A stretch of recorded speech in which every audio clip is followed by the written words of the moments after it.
নমস্কাৰ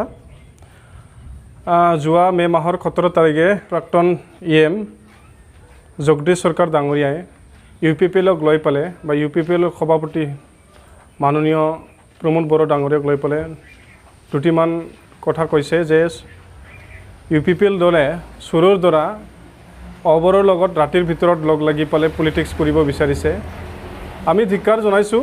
অবৰ শব্দটোৱে অসাংবিধানিক। এইটোৰ কাৰণে মই আজি ক'ব বিচাৰিছোঁ BPF দলে এটা নৈতিকতা নোহোৱা এটা দল। তেওঁলোকে চুৰৰ দ্বাৰা যি শব্দ ব্যৱহাৰ কৰিলে, নিজে এজন চুৰ, যোন মানুহে নিজে চুৰ আনকো চুৰ বুলি ভাবে, ঠিক তেনেকৈ BPF দলৰ নেতাকৰ্মীবিলাকে যোনে BPFক লিড লৈ আছে বা BPFক নেতৃত্ব দি আছে, তেওঁলোকে আজিৰ তাৰিখত ভাল শাসন কৰিব নোৱাৰিলে। নৈতিকতা তেওঁলোকৰ নাই। সেই কাৰণত নৈতিকতা তেওঁলোকৰ নাই মই ক'ব বিচাৰিছোঁ কি কাৰণত। হাগ্ৰামা মহিলাৰী ডাঙৰীয়াই যোৱা সময়ছোৱাত মিডিয়াৰ আগত দুআষাৰমান কথা কৈছিল যে BTC অঞ্চলত কোনো আইন নাই, আইন অবিহনে BTCখন তেখেতে আন্দাজত চলাই আছে। এইটো এটা দুৰ্ভাগ্যজনক কথা। 32 লাখ জনসংখ্যাক তেখেতে উইদাউট আইন চলাই যে আছে, সেইটো লাজ লগা কথা। সেইটোৰ কাৰণে মই ধিক্কাৰ দিছোঁ তেখেতক। তেখেতে এজন ভাল লিডাৰ নহয়। 17 বছৰত তেখেতে সকলো ৰাইজ বা BTR অঞ্চলৰ বাসীক বা BTC বাসীক লাঞ্ছিত, বঞ্চিত, শোষিত কৰিছে। তেওঁলোকে অবৰ সংগঠনটো জন্ম দিছে, কিন্তু আমি অবৰ বুলি পালে কোনো সংগঠন নাই বুলি আমি ভাবিছোঁ। আৰু আমি এইটো ক'ব বিচাৰিছোঁ আজিৰ তাৰিখত অবৰ সংগঠনৰ লগত আমাৰ কোনো সুসম্পৰ্ক নাই, কুসম্পৰ্কও নাই। কিন্তু নন বড়ো যিমান জাতি জনগোষ্ঠীৰ মানুহ আছে, তেওঁলোকৰ লগত এটা ভাল আমাৰ সম্পৰ্ক আছে UPPL দলৰ। কিয়নো UPPL দলে সকলোকে লৈ পালে এটা ভাল সমাজ গঢ়িব বিচাৰিছোঁ। আজি আমি ভাৰত সংবিধানৰ বা ভাৰতৰ নেশ্যনেল ইণ্টিগ্ৰেশ্যনৰ কথাটো ভাবোঁ। সকলো জাতি জনগোষ্ঠীৰ লগত লৈ পালে কাম কৰাটো আমি বিশ্বাস কৰোঁ। আমি ভাবোঁ BPF দল এটা নৈতিকতা নোহোৱা দল। কিয়নো 2011-12 বৰ্ষত বিশ্বজিৎ দৈমাৰীত তেখেতে এটা কথা কৈছিলে যে আমি সকলোৱে ধনী হ'ব লাগে, চুৰ কৰি হ'লেও ধনী হ'ব লাগে, কিন্তু ধৰা খাব নালাগে। সেইটো এটা লিডাৰৰ বাক্য হ'ব নোৱাৰে। অপেন মিটিঙত তেখেতে কৈছে। সেইটোৰ কাৰণে মই ক'ব বিচাৰিছোঁ তেওঁৰ নৈতিকতা নাই বা BPF দলৰ লিডাৰবিলাকৰ নৈতিকতা নাই বা পাৰ্টীৰ নৈতিকতা নাই। ইয়াৰ পিছত যোৱা MP ইলেকশ্যনত হাগ্ৰামা ডাঙৰীয়াই নিজে চিফ হৈ পালে, BTCৰ মুৰব্বী হৈ পালে এনাউন্স কৰিছিল যে 2 তলাকৈ খন দিব। আৰু সেই খন পাবৰ কাৰণে নতুন বিয়া হ'ব লাগিব বুলি তেখেতে কৈছিল। অতি লাজ লগা কথা। যদি বিয়া আগতো হৈছে, নতুনকৈ বিয়া পাতিবলৈ খনাটো ল'ব লাগে। কিয়নো সেইটো চৰকাৰী আঁচনি, চবেই ল'ব লাগে। সেইটো দুৰ্ভাগ্যজনক, লাজ লগা কথা। ঠিক তেনেকৈ এজন লিডাৰে ক'ব নালাগিছিল। তেখেতে আজি ডেমক্ৰেচি বুজি নাপায়। যদি ডেমক্ৰেচি বুজি পায়, যোৱা MP ইলেকশ্যনত তেখেতে দুটা কথা কৈছিল যে যদি BPFক ছাপোৰ্ট নকৰে, ফৰেষ্ট এৰিয়াত থকা মানুহবিলাকে ম্যাদী পট্টা নাপাব। যদিও তেওঁলোকৰ নামটো লিষ্টত আছে, তথাপিও তেখেতে কাটি দিব বুলি কৈছিল। ডেমক্ৰেচিত সেইটো হ'ব নোৱাৰে বা কৰিব নোৱাৰে। কিয়নো ডেমক্ৰেচি এটা প্ৰচেছ, যাৰ দ্বাৰা আমি চৰকাৰত শাসনত আহিব পাৰোঁ। ভোট দিলেও নিদিলেও আপোনাৰ পাৱাৰত অহাৰ পিছত আপুনি সকলোকে চাব লাগিব, সকলোৱে আপোনাৰ কাৰণে মানুহ বা আপোনাৰ নাগৰিক। এইটোৰ কাৰণে আমি ধিক্কাৰ দিছোঁ। তেওঁলোকৰ যি দল, সেইটো নৈতিকতা কোনো নাই। আজি আমি জানো বিশ্বজিৎ দৈমাৰী তেখেতে গভৰ্ণৰক লৈ পালে যি মন্তব্য কৰি আছে একেদিনমান আগত, বয়সক লৈ পালে যে কৰোনা ভাইৰাছৰ যি আতংক চলি আছে, এই সময়ত গভৰ্ণৰে ইয়াতে আহিব নালাগে বা আহিব নোৱাৰে, এইটো আইনে নকয়। মই উভতি ধৰিব বিচাৰিছোঁ আপোনালোকৰ প্ৰমীলা ৰাণী ব্ৰহ্ম যি হৈ আছে, তেখেতৰ বয়সটো হ'ল 70 বছৰ। তেখেতে কেনেকৈ ঘূৰিব পাৰিব?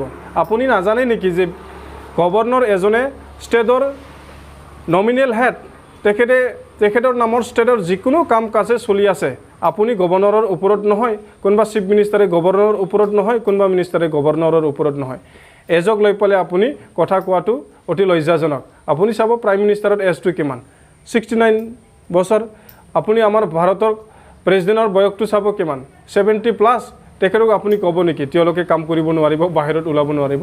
এইটো লজ্জাজনক কথা। আপোনালোকে 17 বছৰত যে কাম কৰিব নোৱাৰিলে, সেইটো থাকিবৰ কাৰণে আবুল তাবুল বোকাটো লজ্জাজনক কথা, আনএক্সেপ্টেবল।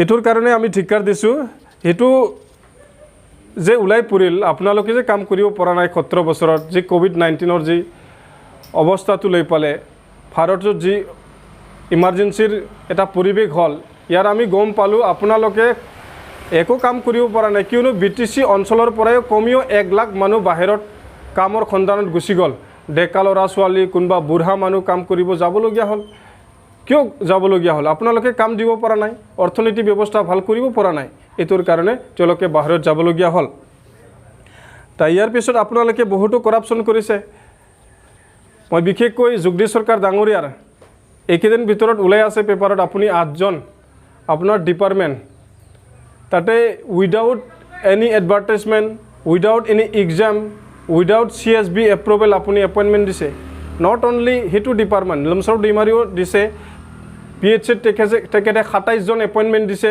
ইয়াৰ পিছত এক্সাইজ ডিপাৰ্টমেণ্টত দিছে 6 লাখ দিছে গোটাই BTCত কমেও 500ৰ অধিক তেওঁলোকে বেক ডেট মাৰি without any interview without any notification without CSB approval তেওঁলোকে এপইণ্টমেণ্ট দিছে পইচা লৈ পালে সেইটো লজ্জাজনক কথা সেইটো আমাৰ কাৰণে ভাল নহয় ইয়াৰ কাৰণে আপোনালোকে খাজু হৈ থাকক আপোনালোকৰ দিন উকলি গৈছে আপোনালোকে জিঅলত যাব লাগিব আপোনালোকে দুৰ্নীতি কৰিছে আমি জানো ইতিহাস জিন্দা আছে আপুনি সোনিয়া গান্ধীৰ কথা জানিব ৰাহুল গান্ধী ৰবাৰ বাদ্ৰা তেওঁলোকে নেশ্যনেল হেৰাল্ড কেছত এতিয়াও বেলত আছে আপোনালোকে জানিব সুৰেশ কালমুডি কমনৱেলথ গেমছৰ যি স্কেম কৰিছিল তেখেতও জিঅলত যাবলগীয়া হ'ল বিহাৰৰ চিফ মিনিষ্টাৰ এটা সময়ৰ লালু প্ৰসাদ যাদৱ পশু খাদ্য কেলেংকাৰীত তেওঁ জিঅলত যাবলগীয়া হৈছে 2G স্পেক্ট্ৰাম কেলেংকাৰীত ৰাজাই যাবলগীয়া হৈছে তেতিয়া আপোনালোকে কোনটো খেতিৰ মূলা হাগ্ৰামা মহিলাৰী বাহিনী কোনটো খেতিৰ মূলা মই ক'ব বিচাৰিছোঁ আপোনালোকে একো কৰিব নোৱাৰিব আপোনালোকে জিঅলত যোৱাটো আপোনালোকৰ খাটাং হৈছে আপোনালোকে বহুতো জাগাত কৰাপশ্যন কৰিছে মই দুটামান ক'ব বিচাৰিছোঁ ক'ত আপোনালোকে কৰাপশ্যন কৰিছে প্ৰত্যেকটো জাগাত আপোনালোকে কৰাপশ্যন কৰিছে আজি হেল্থ সেক্টৰটো কি কৰিছে আপোনালোকে একো কাম কৰিব পৰা নাই হস্পিটাল আছে কিন্তু ডক্টৰ নাই কোনো ফেচিলিটি নাই আমাৰ মানুহ বেমাৰ নহয় নেকি এগ্ৰিকালচাৰ সেক্টৰ আপোনালোকে কি কৰিছে এটাও পথাৰত চিলো পুতিব পৰা নাই 12 মাহ খেতি কৰিব পৰা বীজ আপোনালোকে দিব পৰা নাই আপোনালোকে স্প্ৰে মেচিন দিব নোৱাৰে যিমান স্প্ৰে মেচিন দিয়া প্ৰত্যেকটো স্প্ৰে মেচিনটো তাৰ মানে ফুটা থাকে ভাল বস্তু দিব পৰা নাই আপোনালোকে দিয়া বীজ সেইবিলাক কি হৈছে আজিৰ তাৰিখত বেচৰৰ বিহাৰৰ যদি বীজ দিয়ে আপোনালোকে লাই ইয়াতে আহি পায় সেইবিলাক লাজ লগা কথা আপোনালোকে খালি সাপ্লাই দিয়ে প্ৰত্যেকটো বস্তুত খালি সাপ্লাই এটো লজ্জাজনক কথা আজি আপুনি চাব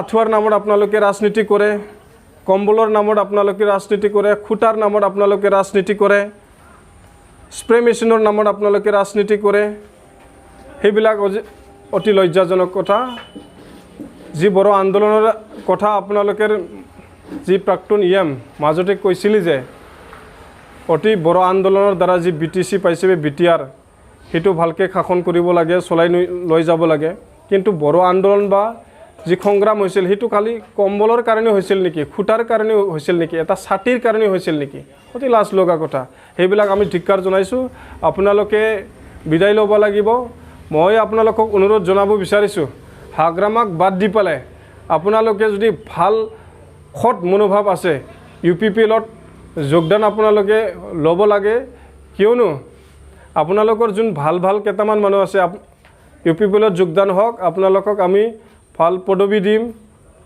ভাল কাম কৰিবৰ কাৰণে সকলো দলে বলে উন্নতিৰ কাম কৰিবৰ কাৰণে আপোনালোকক মই আহ্বান জনাইছো দুটামান মই কৰাপশ্যনৰ কথা ক'ব বিচাৰিছো ICDSৰ ডিপাৰ্টমেণ্টৰ যি খাদ্য আহে অতি নিম্নমানৰ আহে আমি চাইছো তাতে সৰু ল'ৰা ছোৱালীৰ খোৱা চাউলটো স্পেচিয়েল আইজং ৰাইচ আহিব লাগে ইয়াত কেতিয়াও স্পেচিয়েল আইজং ৰাইচ নাহে ডাইলটো বেষ্ট কোৱালিটি আহিব লাগে কেতিয়াও নাহে ইয়াতে আপোনালোকে ICDSৰ যি স্কুল বেগ তাতো কেলেংকাৰী কৰিছে স্কুল বেগৰ নামত আপোনালোকে এটা বেগৰ দাম 900ৰ ওপৰত ধৰিছে এটা বেগৰ দাম কিন্তু 130 টাকাৰো নহয় হেতু কোৱালিটি হোলসেল সেইবিলাক আপোনালোকে কৰিছে MG এনৰেগাত বহুতো কৰাপশ্যন কৰিছে আমি চাইছো ভেৰগাঁও এৰিয়াত ভেৰগাঁও ডেভেলপমেণ্ট ব্লকৰ আন্ডাৰত 827টা যি স্কিম আপোনালোকে উইদাউট স্যাংশন উইদাউট এপ্ৰুভেল আপোনালোকৰ মানুহে ফিটা কাটি পেলাই প্ৰত্যেকখন গাঁৱৰ পৰা আপোনালোকে 14,000 15,000 উঠাই নিয়াটো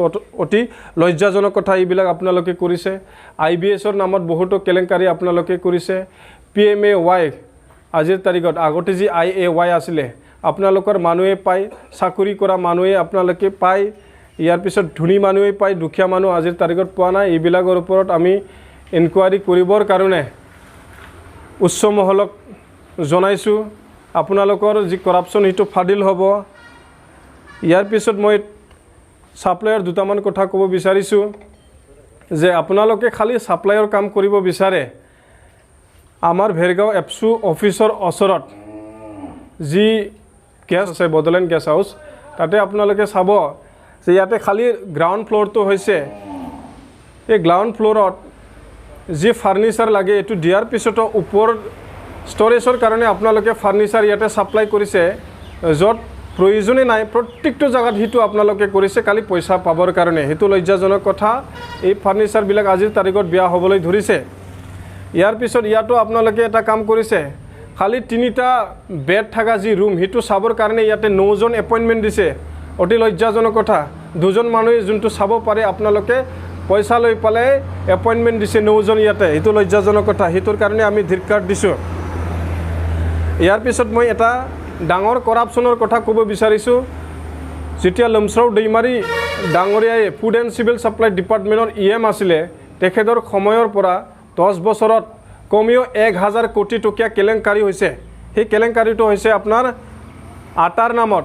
আমি চাইছিলোঁ ভেৰগাঁও চাব ডিভিজনত, খালি ভেৰগাঁও চাব ডিভিজনত 10 বছৰত 3,95,000 ঘিহুৰ কেলেংকাৰী হৈছে। এইটো আপোনালোকে ক'লা বজাৰত মিলাৰবিলাকত লগ লাগি পেলাই বিক্ৰী কৰিছে। তাতে কমেও 100 কোটি কেলেংকাৰী হৈছে। আমি তথ্য সহকাৰে সেইটো কেছ দিছোঁ। Bureau' of investigation economic offence, Assam চৰকাৰৰ যি ডিপাৰ্টমেণ্ট, তেওঁলোকে সেই কেছটো হেণ্ডেলিং কৰি আছে। বাকী দোষীবিলাক এতিয়া বেলডত আছে। ইয়াৰ পিছত আমি চাইছোঁ আমাৰ BTCত 10টা চাব ডিভিজন আছে। এটা চাব ডিভিজনত যদি 100 কোটি হয়, 10টা চাব ডিভিজনত খালি চিভিল ছাপ্লাইৰ এটা ফুড আৰ্টিকেল আটাৰ নামতে 1,000 কোটি টকীয়া কেলেংকাৰী হৈছে। ঠিক তেনেকৈ বহুতো কেলেংকাৰী আজিৰ তাৰিখত BTC অঞ্চলত হৈছে। আজি আমাৰ জনগণ, দুখীয়া জনগণ দুখীয়া হৈ যাই আছে, কিন্তু আপোনালোকৰ EM GMৰ সম্পত্তি বেছি বাঢ়ি গৈ আছে। আমি চাইছোঁ হাগ্ৰামাৰ সম্পত্তিটো বহুত ডাঙৰ ওপৰত গৈ আছে, কিন্তু আমাৰ জনগণৰ অৰ্থনীতি অৱস্থাটো বহুত তললৈ নামি গৈ আছে। আজি মই লাষ্টত জগদীশ চৰকাৰ ডাঙৰীয়াক উভতি ধৰিব বিচাৰিছোঁ যে আপুনি ইমান যদি সাহসী মানুহ আছে, আপুনি যদি ইমানেই ভাল, আপোনাৰ যে কি ঘৰখন 1 কোটি টকাৰো অধিক ধনৰ মূল্যৰ আপুনি যে ঘৰ সাজিলে, সেই টকাটো আপুনি ক'ৰ পৰা পালে? আপুনি যদি ভাল মানুহ হয়, আপুনি যদি চুৰ নহয়, আপুনি যদি ডকাইত নহয়, আপুনি ভাল পথেৰে সেই পইচা কেতিয়াও কামাব পৰা নাই। আপোনাৰ কি চ'ৰ্চ আছে? আমি জানো আপুনি ক'ত কি পইচা ইনভেষ্ট কৰিছোঁ। আপুনি এটা কৰাপ্টেড ex-EM। আপোনাৰ ইয়াত ঠাই নাই। আপোনাৰ নিচিনা মানুহৰ BTCত ঠাই নাই। আপোনালোকে এজনকৈ জেলত যাব লাগিব। ধন্যবাদ।